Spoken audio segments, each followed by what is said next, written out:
All right, we are live, ladies and gentlemen. Welcome to the first ever live edition of the Die Hard MMA podcast. We've got to welcome my special picks here, my special guests. We have got UFC Bro Picks. Sorry for the tongue twister. We've got my boy MMAKelton. They're going to help me break down UFC 249. Sports are back, folks.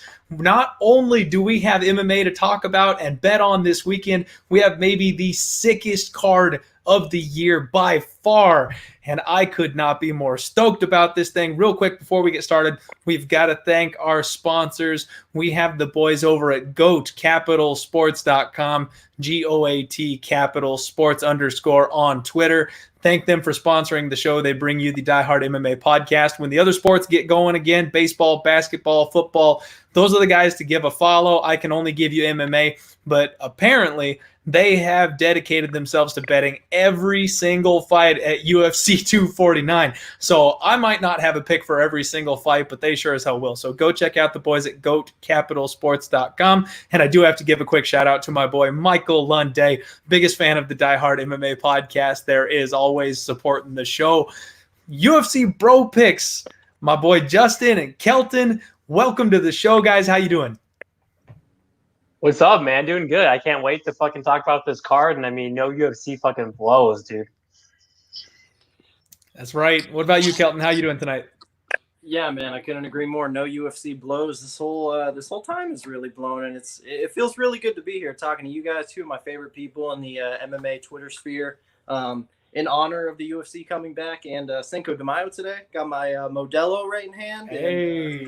Let's fucking do this, boys. I'm ready, man. So am I the only one that feels like the UFC, or sorry, not the UFC, but we know Modelo is the official beer of the UFC. How did Corona miss getting on board for sponsoring UFC 249? If UFC 249 came to you sponsored by Corona, that would have been like next level baller. That would have been best. That would have been hilarious. That's funny, right. Man. I'm sure they're hurting. I'm sure Corona's hurting right now. They got to be, because Americans are idiots and they won't drink it because it's got the same name as the damn virus. It's a terrible beer anyways, though. True. Okay, true. Let's welcome in the chat here. We've got Chris Hams. Sorry, I'm butchering your last name there, buddy. We've got Matthew coming in as well. I know we've got a couple of other viewers. Feel free to get into the chat, everybody. We can interact with you throughout the show. So fire away if you've got any questions for me or the boys. Let's get this damn thing started. We are kicking the night off with Ryan Spann versus Sam Alvey. Light heavyweight tilt. This one's solid. And let's start with you, Kelton. How you feeling about this fight, man? Oh, man, I'm really, really excited about this. So I'm glad you started out with me for this one, too, because I actually had a Sam Alvey story I wanted to share with your viewers. So this was back in, 2018. It was the Jeremy Stevens versus Josh Emmett card. It was in Orlando. I went with my dad. Now, he's, a real casual fan. He doesn't know, the lower guys like the Sam Alveys of the world. And he was fighting Marcin Prokhnio that night. And my dad was just so in love with the personality of Sam Alvey. He just immediately clung on. And, he is a really likable personality for sure. So, he was so excited when he got that knockout win. And that just goes to show Sam Alvey. The dude's got big power. But anyway, so we went to Disney World the next day in Orlando, short 5-minute drive. And my dad sees a guy that looks like Sam Alvey, makes a joke to me. Oh, look, that's Sam Alvey. We laugh it off. 5 minutes later, I shit you not, Sam Alvey's standing right there. I'm like, holy shit, Sam Alvey. And he came over and talked to us. And, of course, we're locals. We know Disney World. Obviously, he's a California guy. He's a Disneyland guy. So, we stood there, talked to him for 30 minutes, gave him tips on Disney World. And super, super nice guy. His wife, too, she was there. Great people. I love Sam Alvey. Now, on the other side of this, unfortunately, he's fighting a guy in Ryan Spann who, he's got all the advantages in the world in this fight, man. He's much bigger compared to the Sam Alvey that actually used to fight at 170 pounds, believe it or not, at one point. He's a Fortis guy. He's making big time improvements from early on in his career back in the day when he was losing to Trevin Giles and stuff. He's come a long way from that, man. This guy's, he's going to break into that top 10 at one point. This is just a highlight reel KO for him, man. In my opinion, this is easy money all day long. Ryan Spann, I think he's parlayable even at the current price, man. I parlayed him with somebody later in the card for plus money. So, all right. Spann first round KO. That's what I'm talking about. I love hearing that. And if you guys want to give your action, that always helps the listeners out. I'm glad you mentioned you've got him parlayed with somebody later in the card. We can close that off later. Justin, UFC Bro Picks, man, how do you feel about this matchup? Yeah, I got to be honest, dude. I wasn't sold on Span, dude, in the past, but after watching tape and seeing him progress in the UFC, he's definitely come a long way. I do think down the line, though, I will fade him, but I do agree with Kelton. He definitely could be a top 10 guy. I just don't see how Albie wins this fight. I mean, I like Albie. He's a nice guy and all, but he's definitely at the end of his career. You know, he's washed up. His chin, which is one of his best assets in the past, is definitely deteriorating now. So he has that left hook. You know, he hits like a truck, but he just doesn't throw. He's not active. One thing I'll say though is he has good takedown defense, and I mean I feel like that's Span's best game is his grappling. You know, so I don't think Span can get him down. But Span's guillotine is fucking nasty, man. But on the feet, Span's just so much faster and so much more athletic. So I got Span with a first round KO, and I will be playing him on DraftKings as well. Beautiful. Beautiful. I got to tell you, you guys nailed absolutely every point that I want to make. I don't want to waste too much time with all of us agreeing on this one because we are on exactly the same page. Sam Alvey, if you've seen one Sam Alvey fight, you have seen every Sam Alvey fight. All this guy does is walk backwards. He looks for the counter shot. He's got big power, so if he finds that opening, he can crack just about anybody's chin. But he gets outclassed on the feet, and then he cries robbery every single time he gets outlanded 3-1 by his opponent. He just doesn't comprehend how he managed to lose. It looks like we lost Kelton there, so maybe we'll re-add him back to the stream as soon as he gets in here. There he is. And I think that Kelton said it right. Span's got every advantage in the world here. He's faster, he's taller, he's longer, he fights well at range, and he hits like a truck these days. I am with you, Bro Picks. I wasn't sold on him either, but the leaps and bounds improvements that he's made in his last couple of fights have just been solid.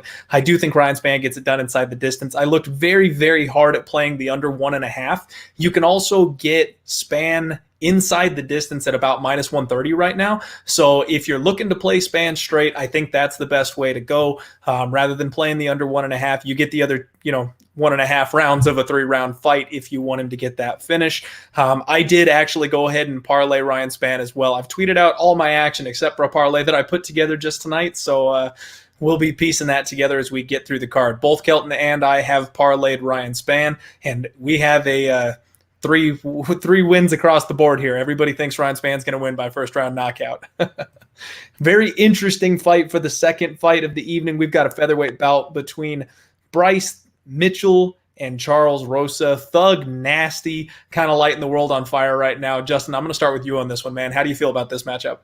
Yeah, dude, this is actually one of my favorite fights in the card, dude. This is a really good card, a really good card in general, really good fight. I've seen a lot of disrespect, dude, on Thug Nasty, man. I'm actually really high in this kid. I think he's definitely going to go, pretty far in the division.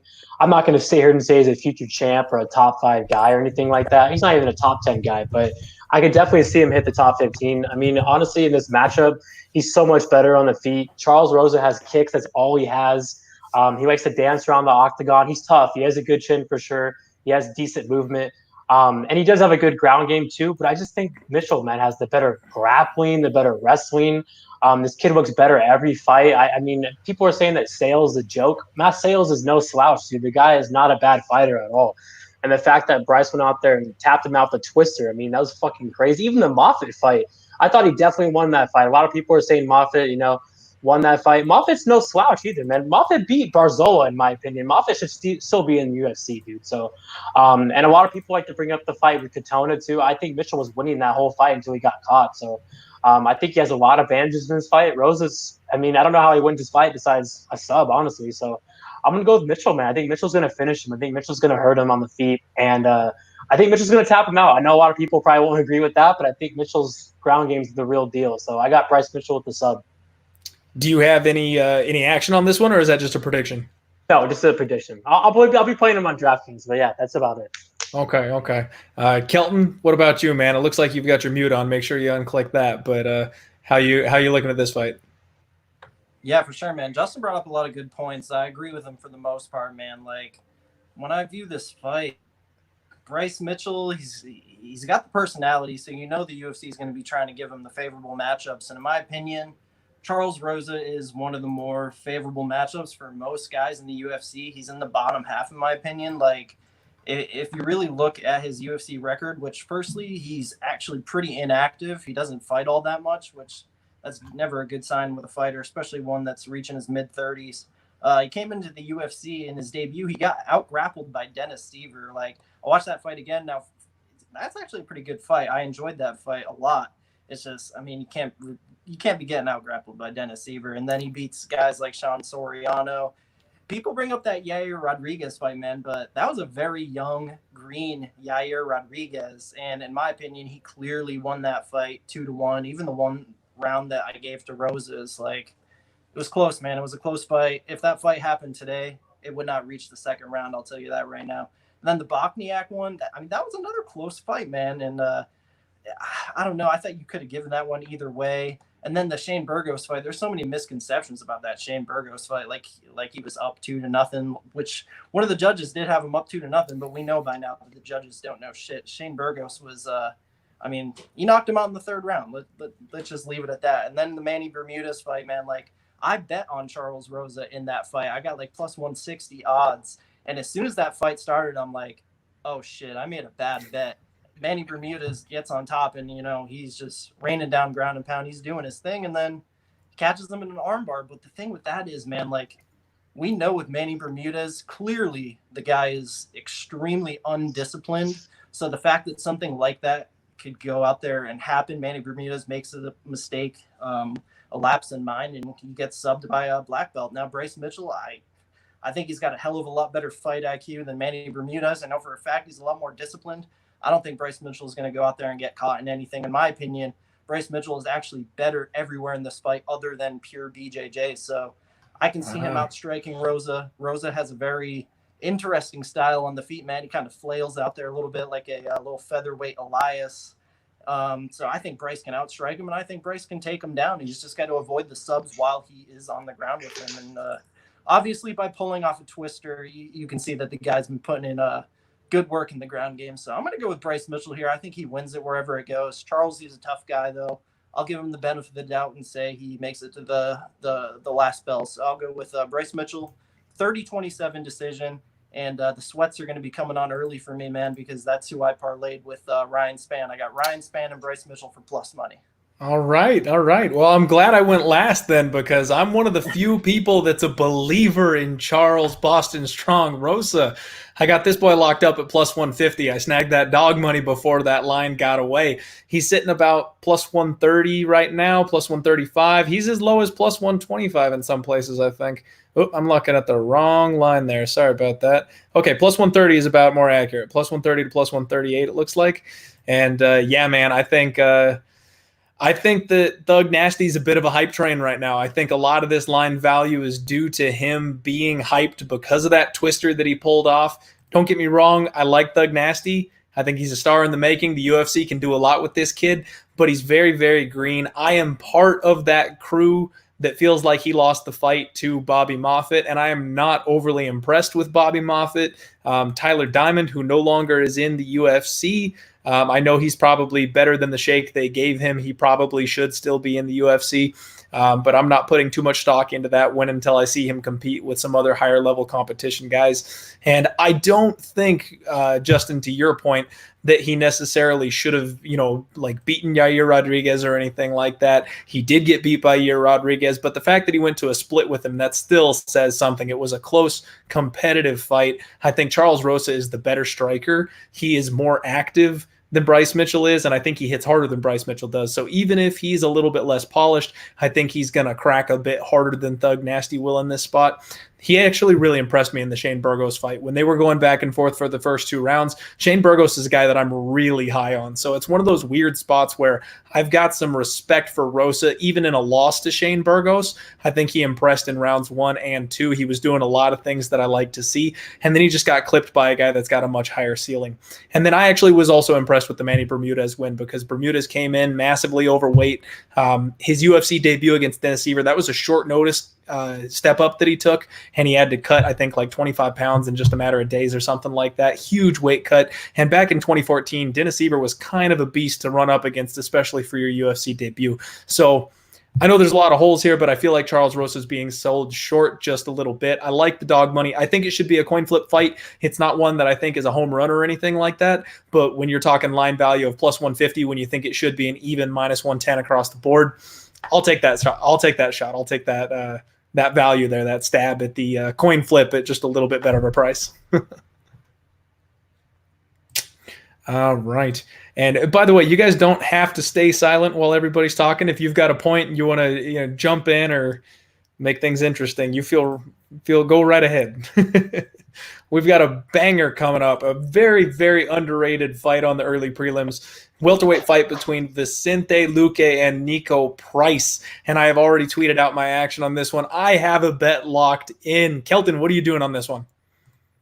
Man, I'm staying the fuck away from this one. I think this has got like pass written all over it. Now, if you're gonna pick a side, obviously it is gonna be that big, fat, juicy dog money on Nico Price. It's just like I don't have the confidence to do it, man. I mean, like, okay, so one of the biggest things I've seen when people are talking about this fight, oh, but Luque has been taking so much damage recently. It's going to be different. I mean, Price has been taking just as much damage. Both of these guys have been taking damage. I think neither one is going to be as durable as they were in the first fight. I think this has got glass cannon versus glass cannon written all over it. I think these guys are just going to come out, do their thing, and one guy's going to walk away with the win, and one guy's going to walk away in a stretcher, probably.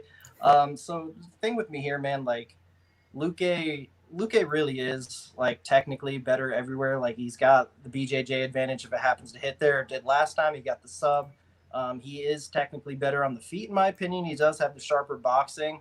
Just the thing is, Nico Price is such a fucking wild card. Like anybody who ever pays minus 250 range to fade a guy like Nico Price, like you're just asking for trouble. So that's why I say like it's just pass all day for me, because I don't have the confidence to bet Nico Price against a superior fighter. But that being said, the superior fighter doesn't always win. Crazy shit's bound to happen this card, man. I mean, the whole world is crazy right now, so who knows? So it's probably Nico Price or pass. I'm going to go with Luque. I'm going to say round 1 KO. I will say this is probably one of my biggest like DraftKings ownership fights for this card. I'm going to have a boatload of both guys in lineups because, with Price, if he wins, it's going to be a knockout. He's like a 7,100 underdog on DraftKings. And, of course, if Luque wins, it's probably a knockout too. So definitely a fight to target. It's a fun one, though. I wish you luck, Clint. I appreciate that. Justin, what you got, man? Yeah, this is probably my favorite fight of the fucking card, dude. I mean, this is a really good fight. I've had a tough time with this as well because both these guys are like two of my favorite fighters. I actually bet Luque the first time. But kind of like what Kelton said, that's actually one of the big reasons why I'm going with Nico here is because Luque has not been the same guy since their first fight. This guy's been taking a lot of fucking damage. You can say Nico has too, obviously. Nico's been knocked out. But Nico impressed me against Jeff Neal, dude. I mean, no one's ever even came close to beating Jeff Neal besides Nico, dude. I mean, Nico went out there and won the round, in my opinion. Another thing, too, is Nico has better cardio than Vicente Luque. So if Nico can survive the first round, I think Luque is going to slow down. Luque slows down every fucking fight. His cardio is terrible. And I like him a lot. He's definitely more technical than Nico Price for sure. But Nico's been improving, man. He's been throwing the jab a lot more. I think Nico hits harder as well. And I got to go with Nico. I'm going to bet him too, dude. I think I'm going to put 2 units on him. He's plus 245 right now. I don't want to pass in this fight. Nico wins, dude, because I would get so fucking pissed, dude. Because another thing too, Nico's put on some size, dude. He's looking big, man. I mean, I remember a couple fights ago when he fought Tim Means, he was small, dude. Like he didn't have a lot of muscle at all. But dude, he's looking huge, man. And I know Luque is a big dude too, but I'm telling you, man, kind of like what Kelton said, all that damage has been taken, dude. I mean, the Perry fight, the guy almost lost to Barberina, dude. I mean, that's a red flag right there. I like Barberina, but I mean, Nico Price will start Barberina, dude, if they fought. So I got to go with Nico Price. I think he's going to hurt him and get him out of there, man, in the second round. Justin, I'm right there with you, man. And I agree with every single point that you've made. Nico Price is a glass cannon, Kelton. You're absolutely correct. But why would you ever lay minus 240 to go against him? I know my boy Boston Nick MMA has Luque inside the distance at minus 140. But again, Why would you ever lay chalk in this kind of a situation? These two guys are going to stand with one foot in the center, and Nico forces action. They are going to bang until one of them leaves on a stretcher or dead. And we've seen Nico knock people out from crazy spots. I mean, I know I always talk about it every single time Nico fights, but being on his back and knocking out a guy who is on top of you, when he KO'd Randy Brown from that bottom position, that was just unreal. And like you were talking about, the Neal fight, he hurt Neal so bad. I thought we had that in the bag. I had a bet on Nico that night, and I thought I was going to cash it. And it was unfortunate that Neal was able to recover the way that he did. But Vicente Luque has just been taking so much damage in his last couple of fights. The fact that he went to a split with Mike Perry is a giant red flag, in my opinion. I love Mike Perry. I'm a huge fan of the guy, but he is not that sharp of a fighter. He's made some improvements, but from a technical standpoint, you shouldn't be going to a split with that guy. And if Nico Price can come out here and land like Perry and like Thompson have on Luque, he's going to clip him. When they fought the first time, I actually think that was a case of the short notice replacement fighter actually having an advantage. I think when Luque filled in that spot, if you guys don't remember, it was a short notice fill in. I think he sniped it. I think he saw Nico Price and said, I can beat this guy. I've got a skill set that can beat this guy. And if you go back and watch that fight, Nico looked very, very gun shy, something that he is never anymore. And he really struggled to find his range and his distance. And then he got rocked and subbed out. I think that this is definitely going to be a revenge factor type of fight. I understand Luque being the favorite. And truth be told, I'm going to blindly bet Nico Price if he's anywhere over plus 200 for basically the rest of his career until I can't trust his chin. So I've got Nico Price at plus 240 locked in as well. Hits dog or pass. I caution anybody from betting anything that's laying chalk on this one, because you're going to be clutching those pearls if you lay wood on Vicente Luque. The first round's going to be scary for sure, but I'm telling you, man, Luque slows down bad, dude. Nico Price's cardio is good. We just haven't seen him, that far, because, I mean, the last time we saw him was against Alex Morano, and that was, I think he knocked him out like second left. I mean, that's the reason why he won that fight, because it's cardio, So another thing too, man. What about the Derek Krantz fight? Derek Krantz hurt him immediately in that fight.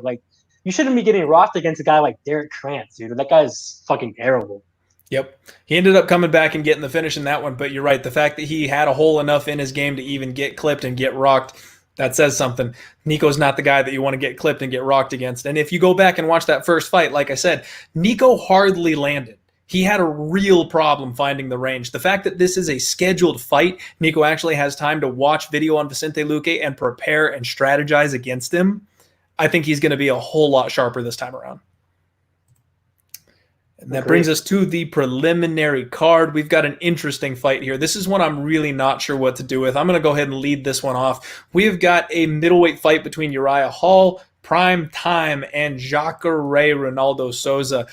And this fight, I cannot for the life of me figure out what to do. My soul has been screaming to bet on Jacare in this spot, and for some reason, I just have not been able to pull the trigger to do it.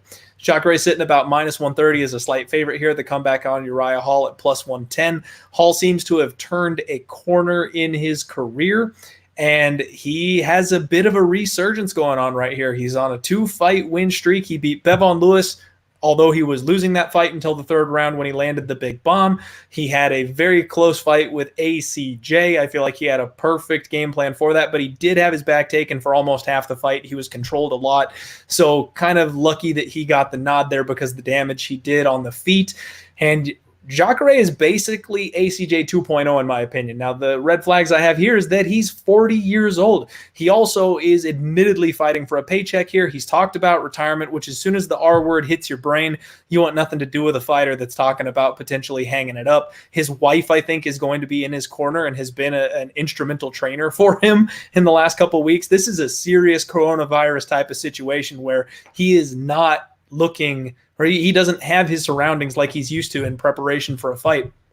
But if he gets this fight to the ground, I think Souza's better than Antonio Carlos Jr. is, and I think his striking and his ground and pound are definitely better weapons than Antonio Carlos Jr. had. Jacare is not just going to hang around on Uriah Hall's back for 5 minutes and lose that round. He's going to do some damage if it gets there. On the flip side, Uriah Hall is looking sharper than he ever has. He's sleeping and living at the gym right now. I just don't know what to do. I've decided I'm going to leave it alone. I am going to pass, but I literally wouldn't be surprised no matter who wins this fight, whether it's by decision or inside the distance. No result is going to shock me. Kelton, what you got, man? Man, we see pretty much exactly eye to eye on this one. I wish I had a different response for you, man, but I think you pretty much nailed it. I think you're smart to pass on Jacare here just because one of the biggest X factors in this fight, to me anyway, you brought it up, man. Like, Uriah Hall is probably in the best form of his career right now, and I would credit that to Fortis MMA. That is where he has been training, and I think that's done a lot for him. You mentioned his last couple fights. Yeah, he definitely looked really good. Even the Paulo Costa fight, like, I know he got knocked out there, but like, He looked good before that, though. Yeah. That's top 3 Paulo Costa about to fight for the belt, and you're jabbing him up in the first round. That's a great sign. Where on the other side, Jacare, man, like, I mean, one of the best middleweights of all time to never hold the UFC middleweight title. I mean, the list of wins he has, the BJJ credentials. I mean, he's really one of the sport's greats. I mean, the problem is, I mean, it hasn't looked the same recently, man. And a lot of people have some misconceptions about the his last fight, the Blachowicz fight at 205. Like, firstly, if that wasn't in Brazil, it probably wouldn't have been a split. Like, I gave 1 round to Jacare max. I thought Jan Blachowicz won 4 rounds to 1. I didn't see anything impressive from that. He showed nothing in that fight. Absolutely nothing. I don't think he was impressed with himself either, because here he is back at 185, man. I'm not sure what he really wants to do. There's the question, like, is he just showing up for paychecks at this point? Because, I mean, he is one of the better paid fighters in the UFC. I mean, why not show up? And it's not like he's getting knocked out. I want to say he's been knocked out like once in like the past a shit ton of years by Whitaker. I could be wrong on that. I don't think anyone's knocked him out recently. But, I mean, just the performances, it hasn't been the same, man. I mean, he's never going to hold a UFC title again, to whereas Uriah Hall, the thing with him, a lot of people questioned him mentally back in the day, where, I mean, listen to him in interviews nowadays. I think he's got that down pat now, man. He seems pretty mentally confident, and if he can come out here, survive the initial grappling burst of Jacare Souza, I think he can knock him out in like the second or third round. He is known for losing the first round and then knocking out guys. I mean, we've seen it with Gegard Mousasi, Chris Jocko, Pavon, you name it. That's what he does. So this actually might be like a good live betting spot if it hits the second round. If Jacare used a lot of energy going for the takedowns, going for subs, live bet that Uriah Hall, man, because he's super dangerous and he can knock out a guy with I don't want to say deteriorating chin, but I wouldn't say it's as good as it was a few years ago. So it's Uriah Hall or pass. But the thing for me here is Jacare Souza, technically, like, again, with the last fight, I just feel like he's better on the mat for sure by a lot. And even his striking, like, it's not like Uriah Hall. It's not like it's a mismatch for Uriah. Jacare is a very good striker. So it's a tough one for me, man. I'm going to roll with Jacare, but don't bet him. Yeah. If you were getting more dog money, I'd be very tempted to bet Uriah Hall, but at plus 110, it's not juicy enough for me. Justin, what dog money back when the fight was supposed to happen on April 18th, like plus 140, plus 150, and all the money's been coming in on him. All the people that got those bets voided and refunded are probably pissed now. Oh yeah, man. Oh yeah, for sure. Justin, how do you feel about this one, man? Yeah, man, I got Uriah Hall here. I'm not going to be betting him. No, I'm just not that confident in it, but I do think he's going to get the job done. There's a lot of red flags in this fight. The fact that Carlos Jr. spent about 8 minutes, on his back. I mean, Souza's a better grappler than him, so that's one reason why I'm not betting him. But on the feet, it's a mismatch in my opinion. I mean, Souza has decent striking. He's not a slouch on the feet, but I mean, 3 of his last 4 fights, he's been taking a lot of damage. Hermansson, oh my God, dude, beat his ass bad. I mean, Souza did come back a little bit, but I mean, that was bad. Kelvin, won that fight, hurt him. I think Romero also hurt him in that fight when they fought. Even Weidman was hurting him on the feet too. I mean, Uriah Hall, dude, is so much better on the feet. He's so much more fast. That jab that he's lately is nasty, dude. Probably one of the jabs out there, dude. Yeah, I mean, him and Ryan Spann are like really close.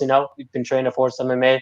I think Uriah Hall's way better on the feet. I think he's going to get Souza out of there. Souza's tough. He's no slouch, man. He's, but he's 40 years old. The guy's old. He's at the end of his career, I think. He's, going from 185 to 205 back to 185. So where's his head at? I'm going to go with Uriah Hall, but the knockout. I like it, man. Father time comes for us all, and that's kind of my concern here with Jacare. I think that's the main reason why I haven't been able to pull that trigger. Is he's got all the skills, man. If you rewind 2 years, I think I make that bet, but can't trust him now. As soon as they hit 40, I start questioning. And here we've got another fight that I'm kind of torn up on as well. A women's strawweight bout. Carla Cookie Monster Esparza takes on the karate hate Michelle Waterson. Justin, I'm going to start with you on this one, man. Give it to me. It's a close fight, dude. This is dog or pass, man, 100%. Yeah, I've been going back and forth in this fight. You know, Esparza's definitely been looking really good. I keep on underrating her every fight, and she gets the W. She obviously has the better grappling, in my opinion. But, I mean, then again, she gets taken down every fight, too. Waterson has good grappling on the feet. I think Esparza's the better striker. I think she has better boxing. But I do think that Waterson has good kicks. I think Waterson's a faster girl, too. This is going to be a split. I'm sure. This fight's going to go to split decision.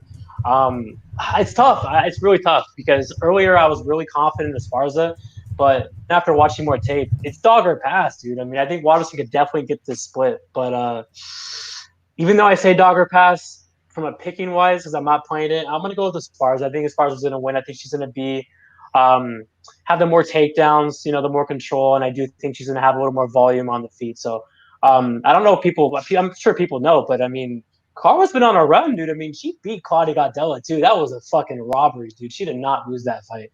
I agree. So, yeah, I got to go with Carla Esparza with the decision.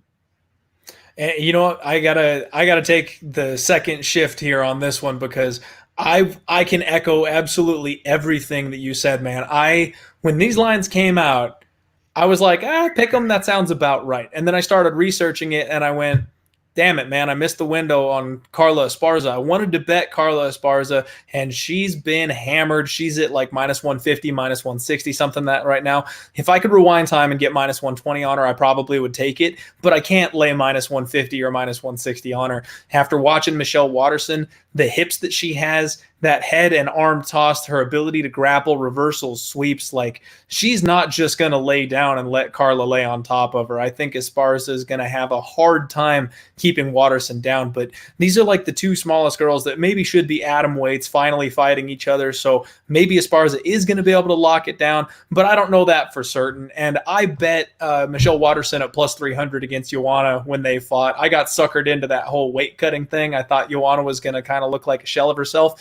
And now I'm sitting here going, I'm going to fade her when she's a plus 110, underdog. I got to stay clear away from this one. This one's one that I feel like no matter what I do, I'm going to get my hand caught in a bear trap. Kelton, what do you feel like? Yeah, man, this is really good matchmaking here within the top 10 of the strawweight division. I like this fight a lot. Personally, I think it's going to be really close. Michelle Waterson is the underdog, though, man. I think she's sitting like plus 130 right now. She was plus 140 earlier. The constant disrespect on Michelle Waterson, dude. So Every fun time. fact, she's been the underdog in every single one of her UFC fights other than her UFC debut against Angela Magana. Guess what? She has a winning UFC record, man. It's been super impressive. And when I think of maybe why the odds makers constantly don't give Michelle Waterson that respect, the first thing that comes to mind is probably the size. I mean, this is a girl that used to fight at 105 in the atomweight division of Invicta. And, in my opinion, I think Michelle Waterson has made a lot of good changes to adjust to the strawweight division. She has put on size. And in my opinion, technically speaking, she's gotten better for sure. I mean, she's a great fighter, man. And how these girls match up, like, I think Carla definitely, like, the biggest advantage in this fight, hands down, is Carla Esparza's wrestling advantage. Like, that's the biggest advantage in the fight.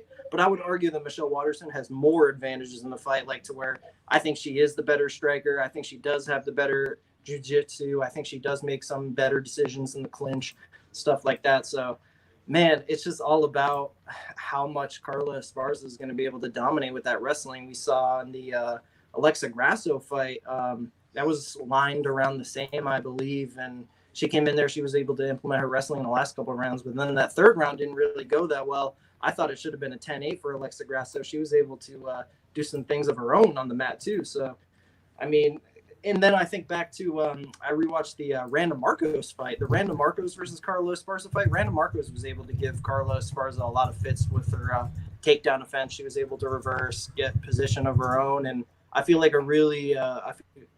a really good BJJ girl in Michelle Watterson is going to be able to capitalize in some certain spots here and maybe get some top control of her own. So I think it's going to be really close. I haven't bet it yet, but I'm like 90% sure I'm going to be betting Michelle Watterson here. I'm just waiting for the right line. I like her a lot. I'll say she wins via a 29-28 unanimous decision. Well, I can't blame you at this point after doing some more research going dog or pass. I feel like the line has gotten a bit too wide, and I just feel like this one's got split decision written all over it, man. Godspeed and good luck to you if you do end up taking it. I can't touch it. All right, and here we go. We have got the old man battle of the night, the geriatric main event. Winner of this fight gets a new hip. Alexei the boa constrictor Olenek is taking on Fabricio Verdum. Verdum coming off of a 1-year suspension from USADA. The man popped. He was pissing hot, and they caught him. Both these boys are 42. The boa constrictor may be one of my favorite underdogs of all time. I told everybody last event that might be the last ride with the boa constrictor. We cashed when he choked out Maurice Green in round 2, and he had no gas left in the tank. I thought I was dead in the water last time, man.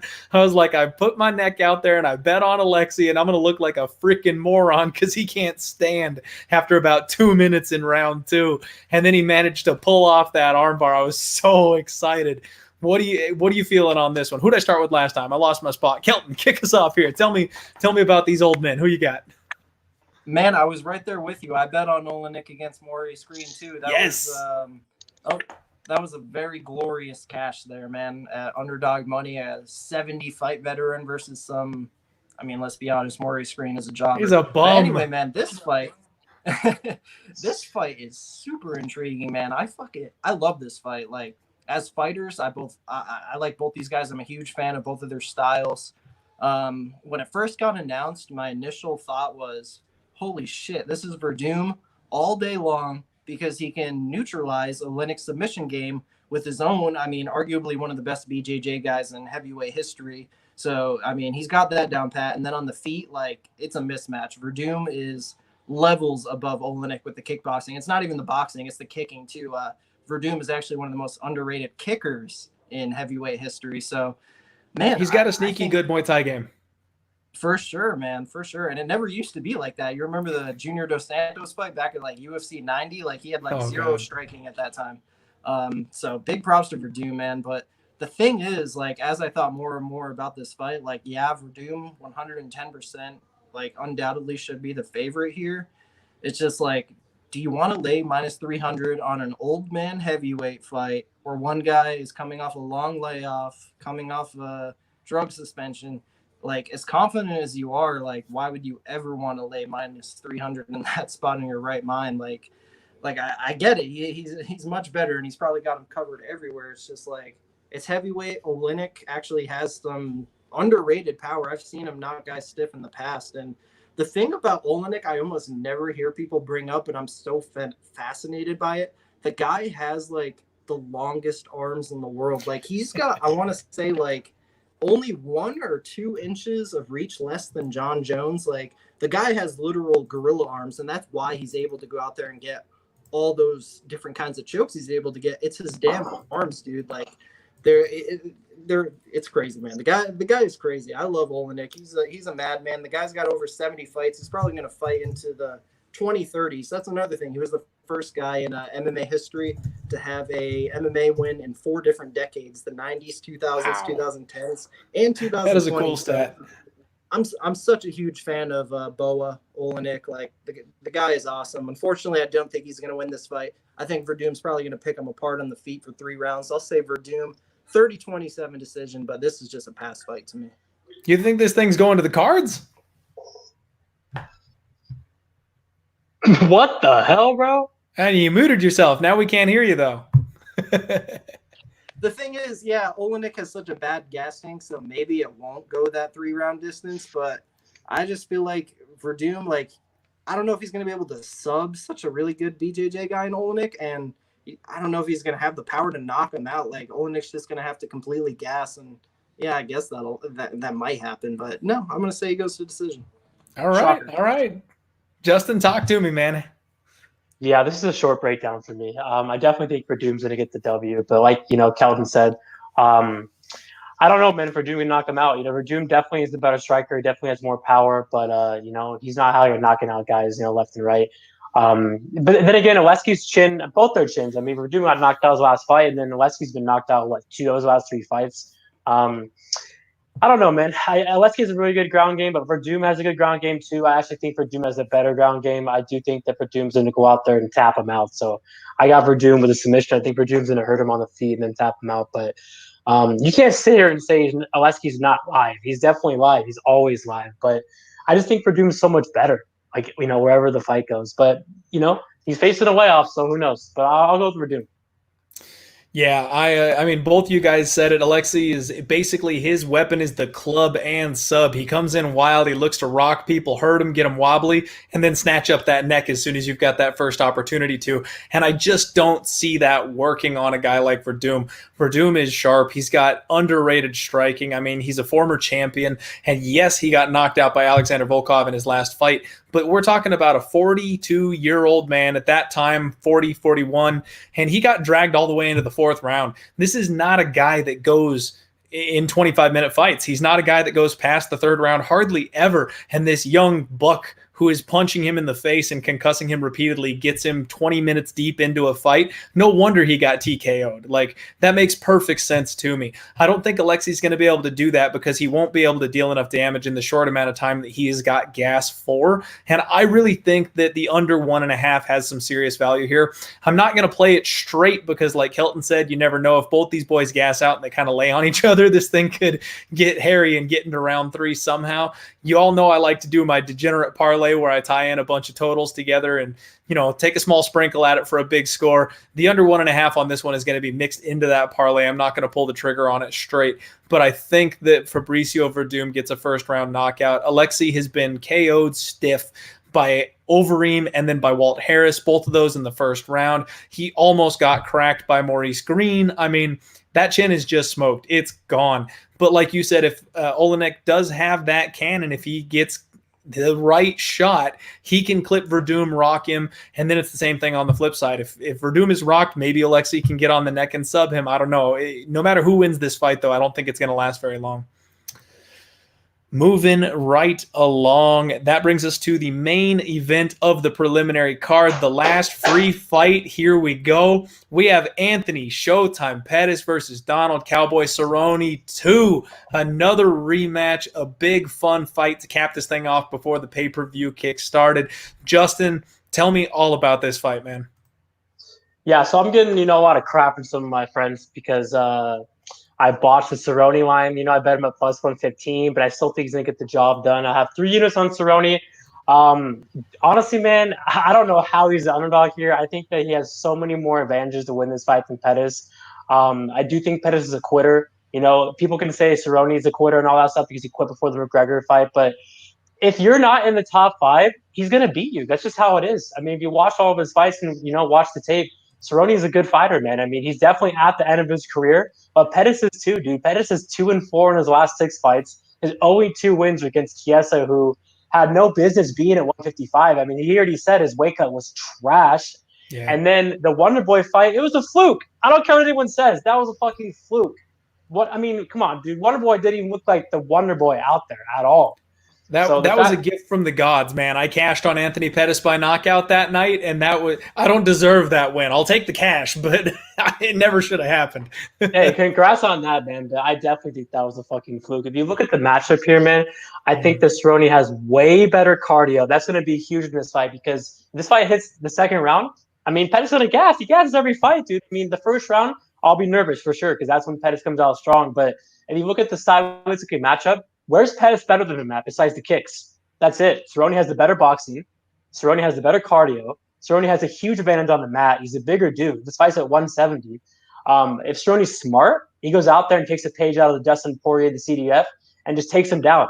Because if he takes him down, it's over. Pettis is not getting up. He's going to quit like he always does. But on the feet, the longer the fight goes, Cerrone's going to take it to him, man. I mean, I think Cerrone has a bone to pick here, man. I mean, this is 3-5 losing streak. He's not fighting a top 5 guy. All 3 of those guys would smoke Pettis too. So, I mean, Tony Ferguson, Justin Gaethje, they're the elite guys in the division. So, This is Pettis' last fight, I think, on his contract too, so we could be seeing him in Bellator as well.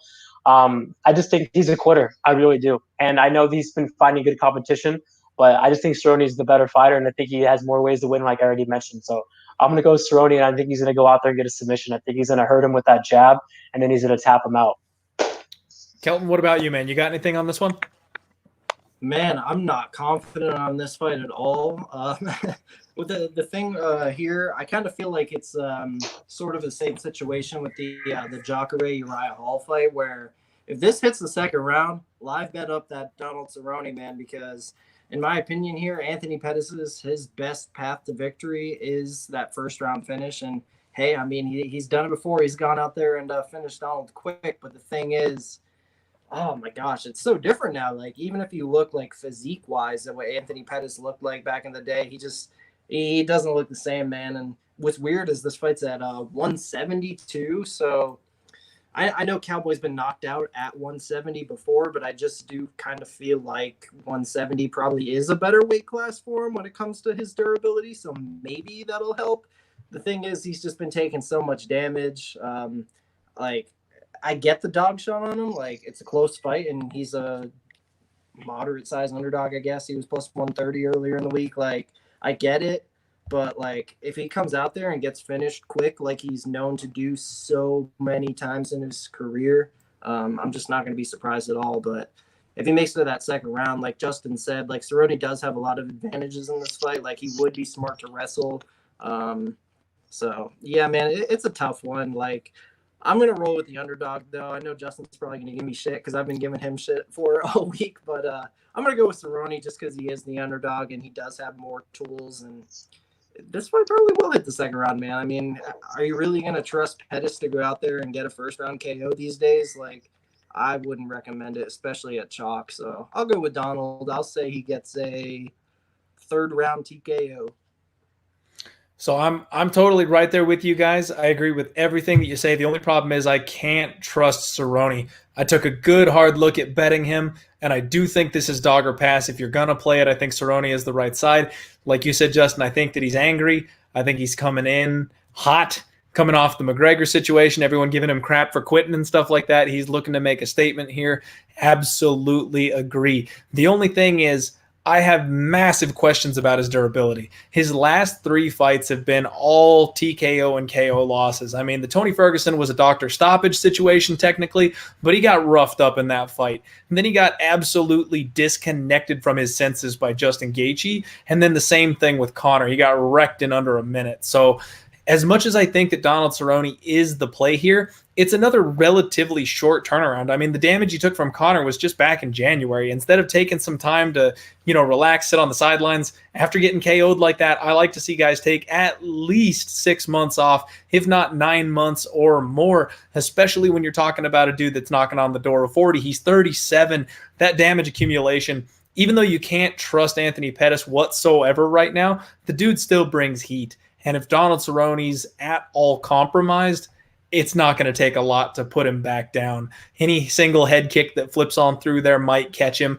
And fun little fact, when it comes to rematches in the UFC or in MMA in general, the younger fighter tends to win rematches, and the fighter who won the first fight tends to win rematches. Anthony Pettis is both of those in this situation, and for me, that's just way too much conflicting information. Good luck, you guys. I hope you cash it. I really do. I always love when my boys win money, and especially when you're cashing on underdogs, it feels great. But I can't put my money with Cerrone, unfortunately, at this point. He's coming back too quick for me. We've got Giovanni in the chat that says the under. I believe the under set at 2.5. That's not a bad look. That is not a bad look. I don't know that. I don't know if this thing makes it the full 3 rounds, because if Cerrone is pissed off and we know Showtime quits, what do you guys think about the under 2.5? I love it. Again, this is going to be one of my bigger DraftKings plays. I'm going to have a lot of both guys, man. I think I'm going to have probably some 30% on each guy. So high ownership in this fight.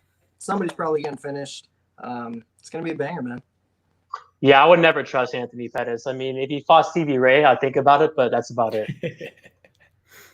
Good deal. And I like that look on the under 2.5. That's going to go in my degenerate parlay for sure. So we make it on over to the pay-per-view portion of the evening, and there are heavyweights all over this damn card, boys. It's going to be a banger. I love this. Greg Hardy, the man who makes headlines every time he steps into the cage. Everyone's got shit to say. Someone's got something to say. Can we just move on? He's a UFC fighter now. We've talked about it to death. The dude steps in and he's doing work. I mean, I've been on the fade Hardy train. I've done absolutely everything I can to fade this guy, and it hasn't worked out all that well for me. He is improving. The UFC is feeding him the right level of competition to increase his, I guess, stats. I'm a nerd. We'll go D&D style. He's got better strength and stamina these days. He's facing Yorgan De Castro, and in a very weird turn of events, I feel like Hardy's always been that guy that just hasn't had the experience. We talk about him being underexperienced against his opponents, and the UFC's trying to lead him along. He's the more experienced guy here. He's 5-2. He's got 7 fights. He's facing 6-0 Yorgan De Castro, who's coming off a highlight reel, hit it out of the park knockout over Justin Tafa, which that guy's head went to the 5th row, man. That knockout was something vicious. And I'm having a hard time with this fight. I really feel like this is another good spot for Greg Hardy, but there's no way I'm trusting this dude at minus 200. He showed in his last fight against Volkov that he's got gas for a big guy. He can go a full 15 minutes. Before that, he showed us his power. If he's got the opportunity to land a KO, he can and he will. He's just a freak athlete. He's 31 years old. He's improving every time. And I say this a lot. When you've got a guy who takes that step up and they take that ass beating from a veteran fighter, they come back better and stronger in their next fight. So I expect to see an improved version of Greg Hardy here. And I just think that De Castro is going to be too small. I think this is a fight that's going to come down to the athleticism, and I know that's a thing that Yorgan De Castro enjoys at heavyweight, but realistically, the dude probably should be fighting down at 205. I think Hardy's just going to be too big, too strong, but I can't touch it at that chalk line. Kelton, what do you got going on this one, man? Yeah, man, I agree with a lot of what you said. I'm a big fan of Greg Hardy, like when it comes to him as a fighter. Justin getting all pissed over there. Like you said, the guy has been making massive improvements. Obviously, he's got the gift of being a great athlete. Now it just comes to working on his tools, sharpening his tools, and that's exactly what he's done. The guy is actually, like, for heavyweight standards, like, he's a really good boxer, and I think he can really utilize his jab here. And with that, I'm not sure exactly how big it is. It's something like, I don't know, 5-6 inches. Like, it's good, man.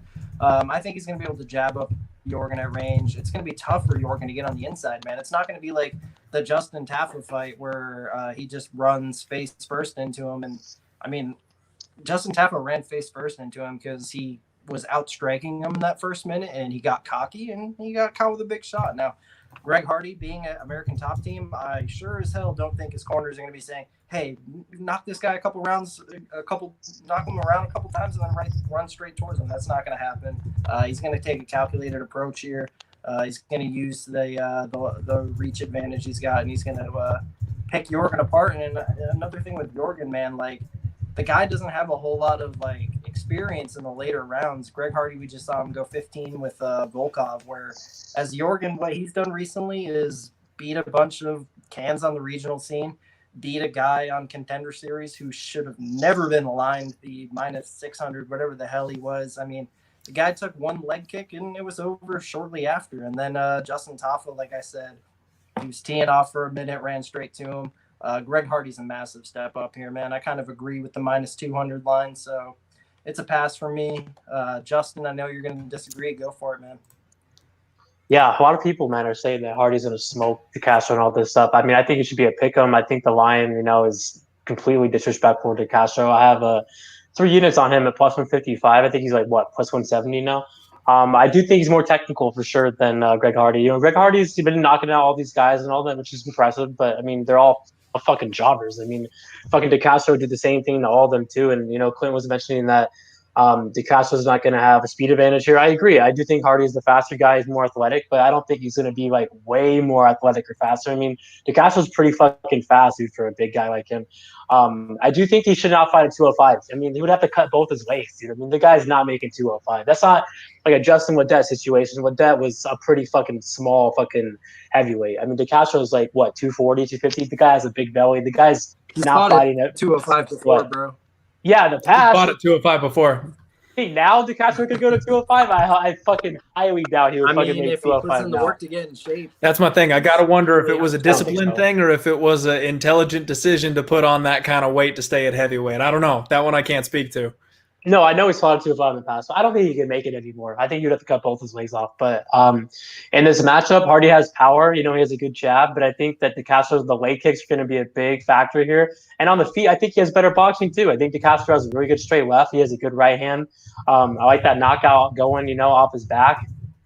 I think DeCastro's going to get a knockout here. I mean, Greg Hardy, I like Greg Hardy. I think he's a good prospect. I think that, you know, the Juan Adams fight, I mean, went out there and starched him. I think that he's been looking good every fight. But I think DeCastro's slouched. I think he's actually one of the best prospects in the division. So I'm going to go with DeCastro. I think he's going to hurt him with those leg kicks. You could tell that Hardy did not like those leg kicks against Volkov. I know Volkov's a completely different fighter, but still we saw, you know, the leg kicks. So, yeah. And I think he's going to knock him out in the second round. I think he's going to hurt Hardy. I really do. And I think DeCastro is going to prove to a lot of people, man, this guy's going to be a top 10 dude, maybe even top 5. So I got DeCastro by KO. That leg kicks point, I feel like, is a solid point because Greg Hardy very much struggled with the leg kicks, and I know DeCastro's got some sick leg kicks. That's gonna, if that's part of his game, if he can chop down the tree, that is the path to victory, in my opinion, for him. So it has to be his game. That's his game every fight. If you watch his fights, I mean, look at the Alton Meeks fight. I mean, the guy's leg kicks are nasty, dude. That's one of his best assets. He has to use them here. If he wants to win, he has to. Has to. Because if he doesn't, he's going to lose. Good luck. What do you guys think about the total on this one, though? We've got it set like right at 1.5, and it is juiced to the over. Oh, man. I don't know. I think it's going to go under, honestly, man. But, I mean, it could. I don't know. We'll see. I think if it goes under, it's because of DeCastro pushing it. I feel like Greg Hardy's going to try and control the pace here. I think he's going to try and stay behind his jab. I think he's going to do everything that Volkov did to him and try and stretch this fight out and maybe have a late finish. But if DeCastro doesn't like that game plan and comes in with those leg kicks and tries to basically be a heavyweight Justin Gaethje, that's the only way I see it going under. I mean, he's won a decision before. He won a decision in 2019. I think he won one in his amateur career too.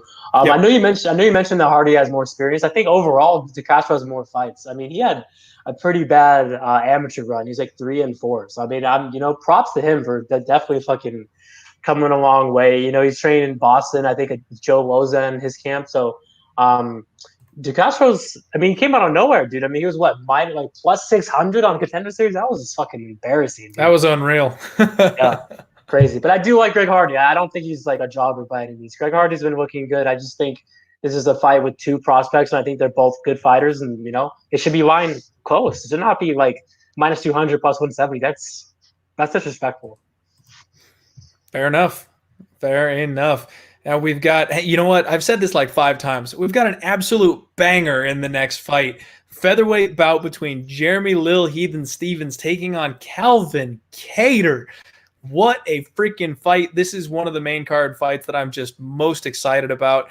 We get to finally see whether or not Kattar's going to take that step up into the elite of the division. Jeremy Stevens has settled in nicely as a gatekeeper, and this is a big fight for both guys. If Jeremy Stevens manages to win this one, if he chokes and if he stops the growth of a young, exciting fighter like Kattar, maybe he's got one last shot at that title run in him. But if he can't get by him, he locks himself in as that gatekeeper. Kattar needs this win after losing that last fight to Zabit to prove that he actually belongs in the winner's circle. I think if that fight with Zabit had gone 2 more rounds, I actually thought Kattar was coming on strong and probably could have got it done in round 4 or round 5.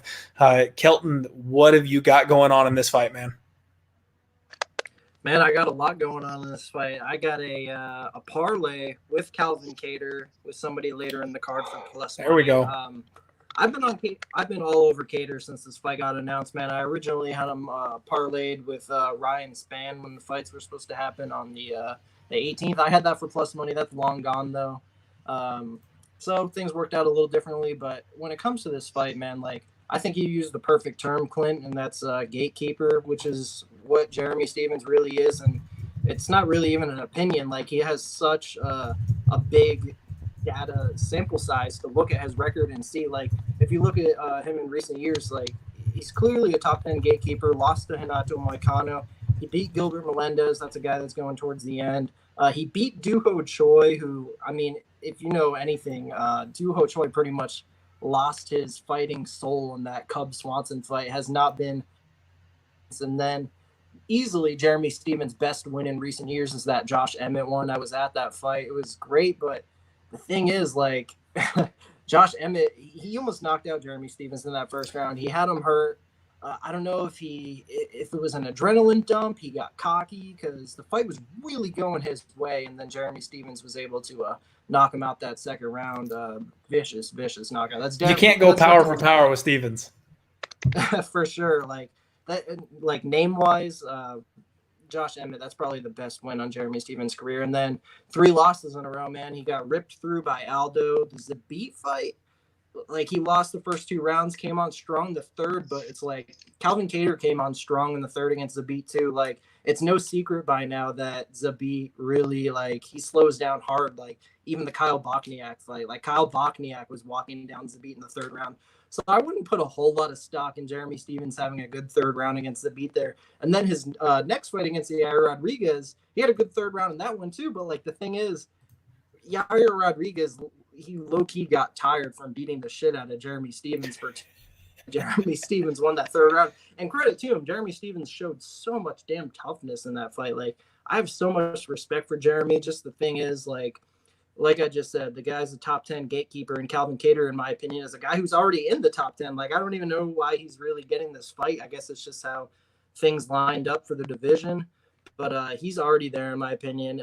His boxing is some of the best in the sport, in my opinion. Like, I used to think, like, 3-4 years ago, like, when you looked at, like, really good boxing in MMA, I looked at guys like Tim Means. Nowadays, I look at guys like Calvin Kattar and Rob Font. I think those are 2 of the best, like, boxers in the sport.